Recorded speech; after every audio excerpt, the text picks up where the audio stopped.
Welcome to Solve This Murder. I'm your detective, Bill. And I am your crime scene, criminal and witnesses, Dani. We're up to part 3 of the body on the beach. In part 2, I identified the body as belonging to starving artist Joel Price. He talked to Joel's sister Camilla and their roommates about the last time they saw him. And then I went to his place of employment, spoke with his boss Sandra, and noticed a missing white towel that matches the one found with the body.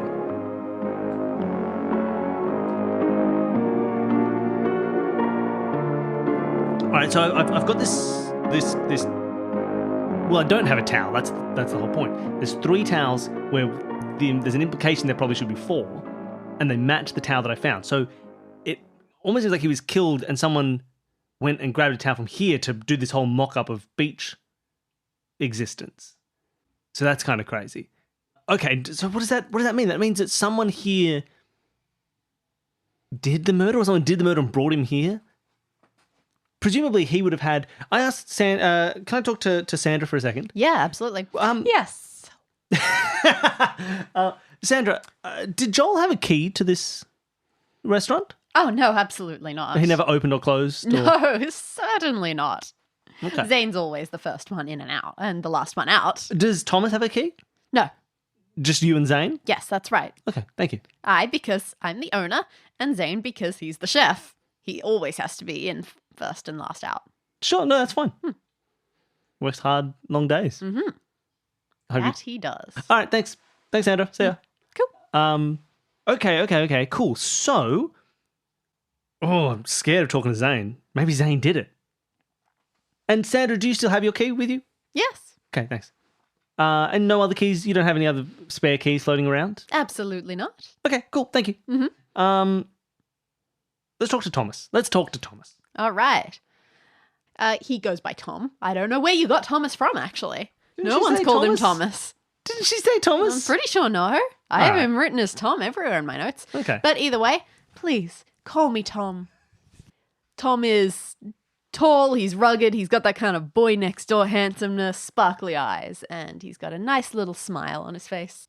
Hey, Thomas. Oh, please, call me Tom. All right, Thomas. This is strange.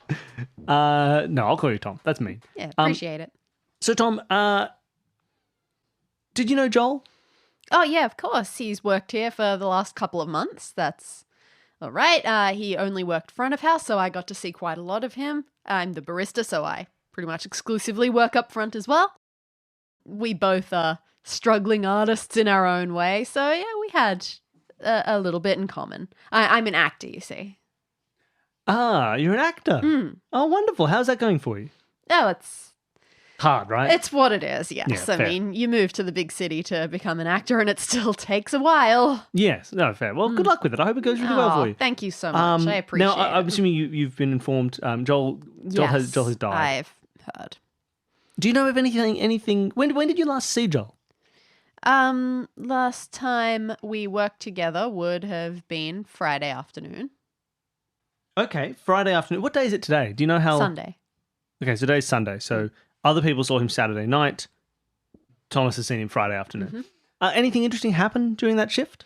Oh, I didn't really notice him. Oh, he tried to pull one of his ridiculous pranks. Oh, really?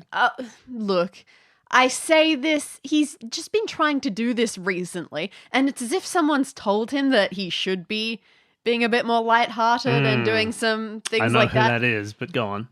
He's not very good at it. Joel. Like, I swapped the positions of the knives and forks. Okay, I see. That's a good prank. I think he was trying to prove something. I'm not sure what it was. But beyond that, everything was normal. He's not exactly qualified like Zane is, so all he does is bust tables. So he doesn't really have the opportunity to do any great damage. Fair. Well, do you know, does he have any friends in town, around in the art community? Oh, as far as I know, he keeps mostly to himself and the friends that he lives with. Fair. He lives with his sister, I think he said. Yes. Yes, his sister. Yeah, as far as I understand, they are quite close. She looks out for him quite a lot. Wonderful. Now, Tom, do you have a key to the restaurant at all? No. It's usually locked up at night. Well, of course. Seems reasonable, right? Yes. Okay, lovely. And do you know how Tom and you are Tom? Do you know how Joel and Zane got along? I don't know if either Sandra or Zane had any particular like for him. They basically stayed out of his way and made him stay out of their way most of the time. I mean, we all let Zane have his space. He deserves it from what I understand and from what you see in TV and movies. That's what all chefs are like. So he's pretty typical in that regard. And Sandra, well, she's just always busy. She's doing mostly external stuff, trying to bring in fancy new clients, things like that. So I just don't think they really had any time for a busboy. Fair. Interesting. In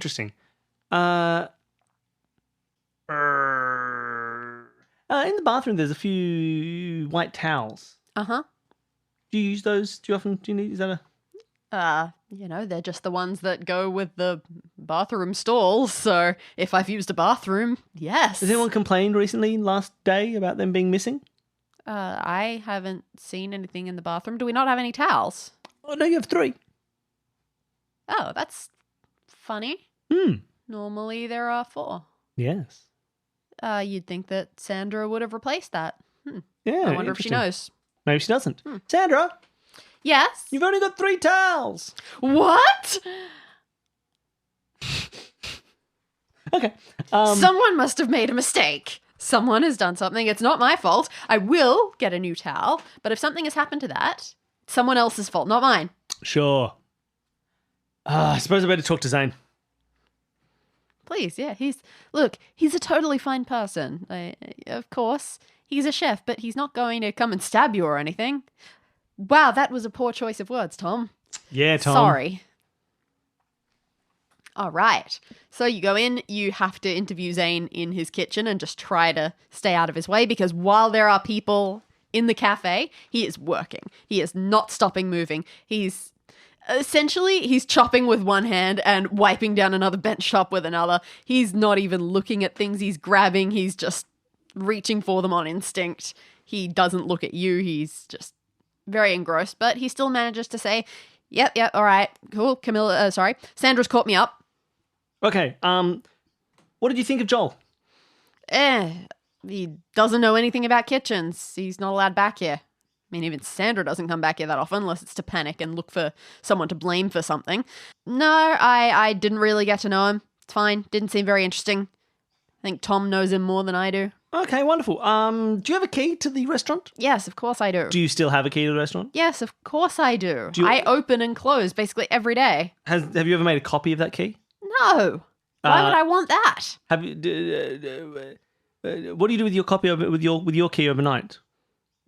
Take it home with me on my key ring. I don't know what you want. It looks like someone came in and stole one of your towels. That's a pretty stupid thing to steal.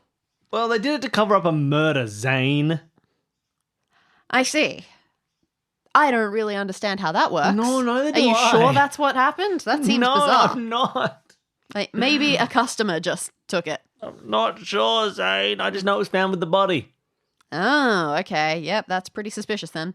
Well, might have something to do with the door. The door? Oh, of course. Forgot about the broken door. I'm looking for who stole the key and unlocked it when I know it's been broken.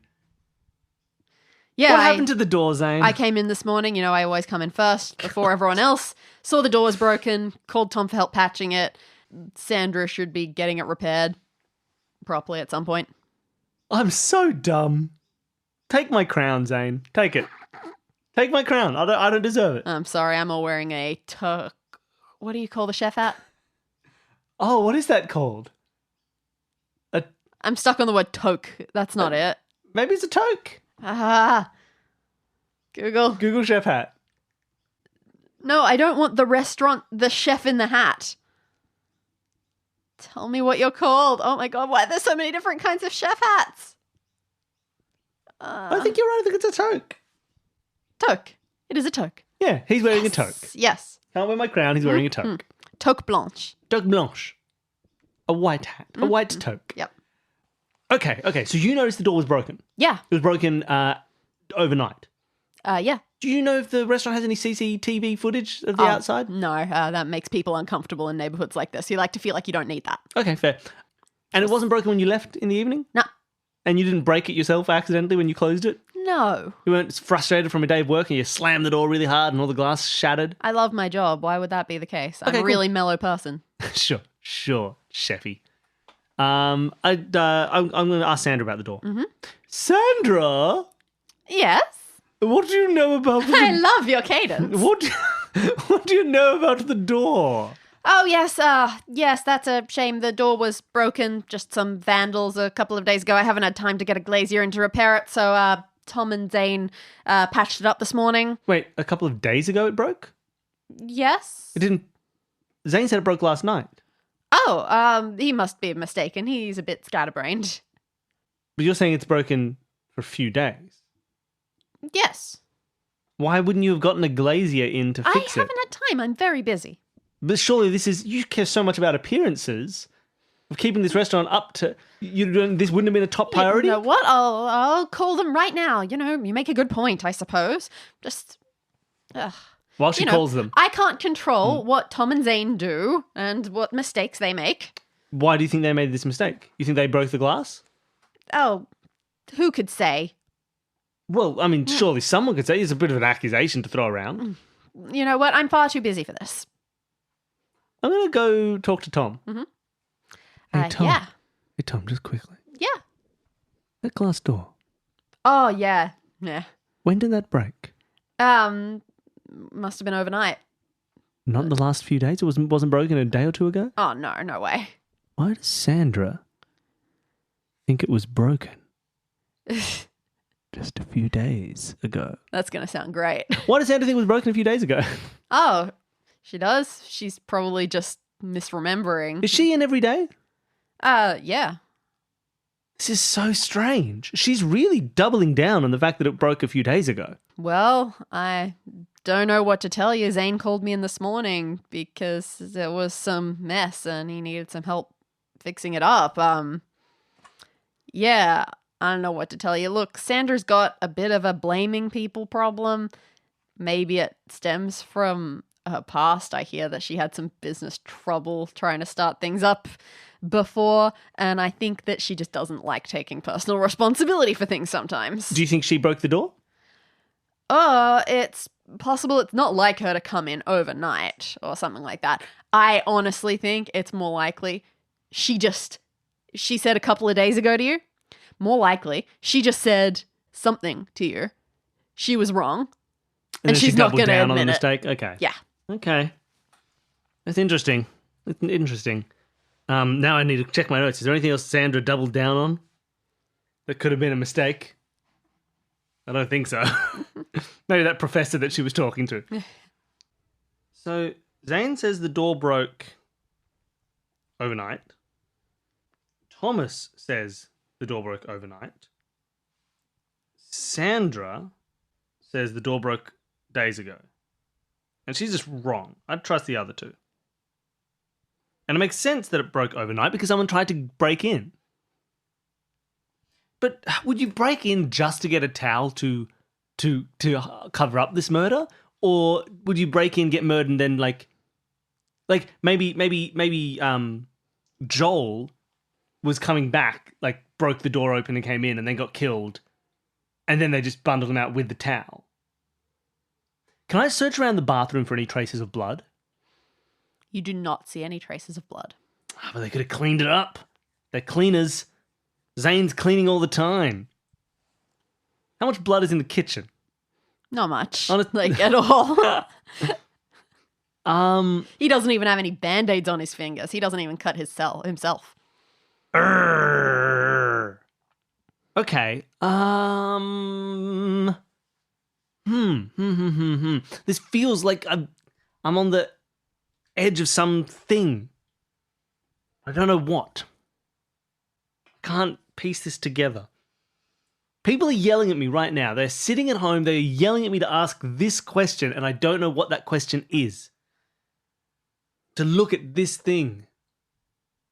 So someone's taken the towel from the restaurant to put this beach scene together. And there's no footage. There's no footage of people walking in. I look around the kitchen surreptitiously. Okay. Are any knives missing? Like, is there a knife block with a clearly not present knife? To be honest, this place it's not a mess. It's clearly got an order to it. You just can't figure out what that order is. There isn't something as simple as a knife block. Yeah, okay. This is set up for Zane and Zane only. Mm. So you can see a bit of everything. You can find some knives around. You can't see anything that's got a suspicious knife-shaped hole anywhere. Fair. Okay. Let's say, while you're doing this, Yes. as you eventually go back to the door, Mm. you just as you exit the kitchen and head back to the barista sort of area, you almost bump your head on something. A knife. A first aid kit. One of those hanging ones from the wall. Oh. Okay. Can I have a look at it? You have a look in it. There is, various bits and pieces in there, and also a list of the contents that it is supposed to have. Does it have an EpiPen? It is supposed to have an EpiPen, But it doesn't have an EpiPen? but it does not have an EpiPen. Ooh, okay. Okay. So there was an EpiPen that has been taken out. So he's used this EpiPen. I very casually say, Zane. Mm-hmm. Just while I'm here, I'm also just checking things are up to code. Yep. Your first aid kit seems to be slightly out of date. That's gonna be Sandra's business. She's in charge of replacing anything like that. Have you used anything from this kit recently? Nah. Didn't use an epigraph pen? No, none of That's our... not what an EpiPen stands for. No, we haven't had any allergic reactions to anything. We're very careful about that. I'm very careful about that. So I never give our customers anything even slightly at risk for contamination. And we, it might just be because we've got a pretty good client base. We never have any of that, like any problems of people not telling us that they're allergic to something. That's never been an issue. When I know the allergies of everyone that works here, and it's all fine. Nothing food related. Okay, interesting. What does Joel have any allergies? No. Specifically asked him. Remember that very clearly when he started working. No allergies. Does Thomas have any allergies? Cats. Does Sandra have any allergies? She's lactose intolerant, but that doesn't count as an allergy, really. Do you? No. Okay, cool. Sandra, Yes. what do you know about this fishy fish? About the. I'm sorry? What do you know about the first aid kit? It looks like you're not up to snuff. Excuse me? Well, you check it out for yourself. I show her the first aid kit, Right. giving my suspects the evidence. Well, someone's clearly tampered with this. No, it couldn't have been a customer. It must have just been Tom or Zane. I don't know why they'd want this. Maybe there's some new fun thing you do with EpiPens these days. Keep in mind, she's like 27. So over the hill, like us. Okay, so all the elements of this murder are here, present in this room, and I just. Excuse me? I'm saying you're no. I'm not talking. It's an aside. Listen, Dani. This is an aside. I'm in my mind palace. On the outside, I'm just like this. Well, that's some real serial killer stuff. With a very blank face, no expression. But inside, I'm saying, what am I missing? What am I missing here? How do these all... Someone has been in this room. Someone is, on the night of the murder, someone broke the door. They've taken a towel, which they've put with the body. They've stabbed the body with an EpiPen. Why an EpiPen? What does an EpiPen do to people who aren't having an allergic reaction? Doesn't it just speed up their heart rate? Why would you want to speed up someone's heart rate? To then, can I talk to the boffins down at the lab and understand what would happen if you EpiPenned a person who wasn't allergic, who wasn't having an allergic reaction? Oh, well, generally, it will give them some, as you say, heart flutteries. It will generally... Is that what I say? It will generally not be life-threatening in any way. There would have to be some incredibly rare underlying condition for that to be a problem. And why would you do that to someone? Why would you EpiPen someone? What is there an effect that you would want to get out of that? Bradley often? Generally, if they are having a reaction and you are trying to arrest that reaction. Are there any reactions that, if a person had no allergies, no kind of, Yes. is there a certain reaction that you might want to use an EpiPen for, or that would confuse someone into thinking they needed to use an EpiPen? Oh, I mean, there are plenty of things that can look like allergic reactions. Like clutching your throat that has been recently cut and going, Well, that seems like a rather extreme example. I would think anyone would be smart enough not to confuse that. not Sandra. But She'd stab him. No, he was definitely having an anaphylactic reaction. Couldn't have been anything else. But yes, it's entirely possible. And I won't say I don't know of any recreational purposes, but who knows what the kids are up to these days. It's a bad idea, but not as harmful as some of the other things they could do, I'll tell you that. But honestly, no. An allergic reaction is absolutely what you would primarily use that for. Okay. Thanks, Mr. Offen. Thanks, Bradley Offen. No problem. Is the person that I assume you're talking about, this recent murder victim Yes, that I you am. brought in for us? Oh, do you have any information about it, Boffin? We're still getting in there. It's only been a matter of hours. That's why I didn't ask. We should have some news for you, perhaps later in this evening, perhaps tomorrow morning. We'll get it to you as soon as possible. So you would like us to do some allergy testing, that sort of thing? Yeah, do some allergy testing. Understood. Now, just to keep in mind, if we don't find any allergies, that's not to say that they didn't believe they were having an allergic reaction. True. He's a very impressionable man. Maybe he thought he was having a reaction. Okay. Do Americans know the term boffin? Do Australians know the term boffin? The British people know the term boffin? All right, what am I doing here? What am I doing? Okay, so let me think. I've pretty much talked to everybody. I think if I don't find anything new to ask them about, I've got nothing to ask.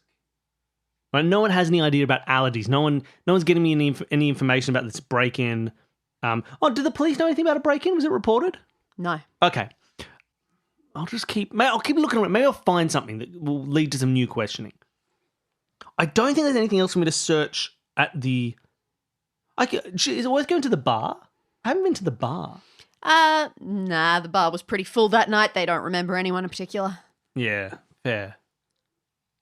So maybe I'll head back to 742 Evergreen Avenue, San Adrian. No. Yep. Ollie lets you in this time. Camilla's over at her parents' now. Can I check the bathroom here? Nothing interesting. Nothing interesting. I've checked his room. It was just crumbs and stuff. Mm-hmm. Can I check the other people's rooms? Is there anything in Camilla's room? You take a look around Camilla's room. It's still messy, but you managed to see on her desk there's a small collection of bank bills, and for all her talk about them not being able to afford things and stuff like that, she's actually not doing too badly. Oh, wow. Okay, so she's got drug money. She's doing better than she's let on. Okay. I'll question her about that. Mm-hmm. Drug money is an interesting find. But before I do, let me just quickly check Ollie's room. Mm-hmm. Ollie's room, you find drug paraphernalia. You find marijuana paraphernalia. Nothing else. No traces of any other drugs or anything like that.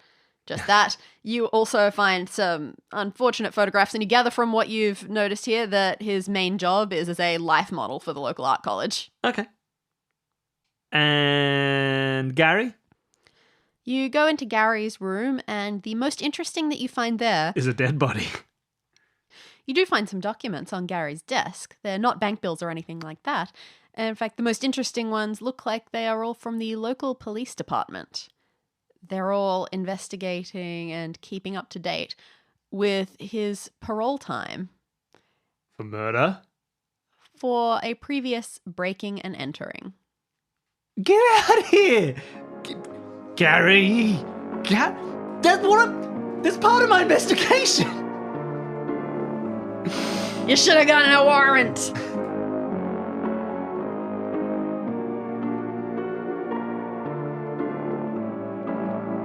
Solve This Murder is created by Bill Sunderland and Dani Siller. You can follow us on Twitter, Instagram and Facebook at Solve This Murder. For questions, queries and theories, send an email to solvethismurderpod@gmail.com. Thank you to Jared, Devon and Whit of Advanced Sagebrush and Shootouts for creating our theme music. And thanks to all of you for listening.